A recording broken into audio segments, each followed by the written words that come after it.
શ્રાવણ માસ નિમિત્તે અટલાદરા બીએપીએસ સ્વામિનારાયણ મંદિરે એફિલ ટાવરની પ્રતિકૃતિ હેઠળ હિંડોળા પર્વની ભવ્ય ઉજવણી। શ્રાવણ માસના પાવન અવસરે અટલાદરા સ્થિત બીએપીએસ સ્વામિનારાયણ મંદિર ખાતે પરંપરાગત હિંડોળા પર્વની ભવ્ય ઉજવણી કરવામાં આવી હતી। આ વર્ષે વિશેષ આકર્ષક તરીકે યુરોપમાં નિર્માણ પામનારા બીએપીએસ સ્વામિનારાયણ હિન્દુ મંદિરના ઉદ્ઘાટનની સ્મૃતિમાં મંદિર પરિસરમાં એફિલ ટાવરની આકર્ષક પ્રતિકૃતિ તૈયાર કરવામાં આવી હતી। આ ભવ્ય પ્રતિકૃતિની નીચે સુંદર રીતે હિંડોળા તૈયાર કરવામાં આવ્યા હતા, જે હરિભક્તો માટે આકર્ષણનું કેન્દ્ર બન્યા હતા। મંદિરની બહારથી પસાર થતા લોકો પણ હિંડોળાના દર્શન કરી શકે તે રીતે વિશેષ આયોજન કરવામાં આવ્યું હતું।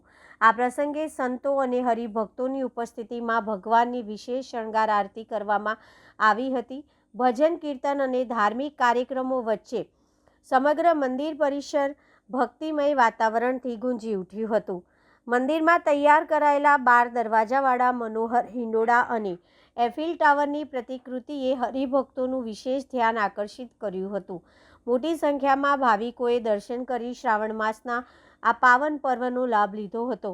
હિંડોળા પર્વની આ અનોખી ઉજવણીએ શ્રદ્ધા, ભક્તિ અને કલાત્મક અભિવ્યક્તિનો સુંદર સમન્વય રજૂ કર્યો હતો, જેને દર્શનાર્થીઓએ ખૂબ જ વખાણ્યો હતો।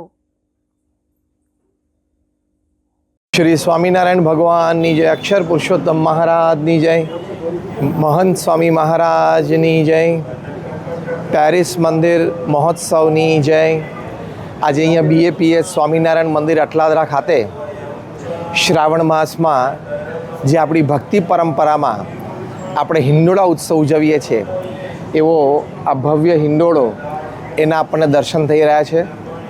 ભગવાન સ્વામિનારાયણ વડતાલમાં 12 દ્વારના હિંડોળે ઝૂલેલા, સંતોએ ખૂબ ભક્તિભાવથી ઝૂલાવેલા એ 12 દ્વારનો આ હિંડોળો અને આ એફિલ ટાવર જે દુનિયાની 7 અજાયબીમાંની એક અજાયબી છે અને ત્યાં આ 2 સપ્ટેમ્બર થી 13 સપ્ટેમ્બર સુધી પરમ પૂજ્ય મહંત સ્વામી મહારાજ, ભગવાન સ્વામિનારાયણ, અક્ષર પુરુષોત્તમ મહારાજની મૂર્તિ પ્રતિષ્ઠા, તમામ આપણા સનાતન હિન્દુ ધર્મના દેવતા દેવીઓ, રાધા કૃષ્ણ ભગવાન, સીતારામ ભગવાન, પાર્વતીજી, મહાદેવજી એમની મૂર્તિની પ્રતિષ્ઠાઓ કરશે।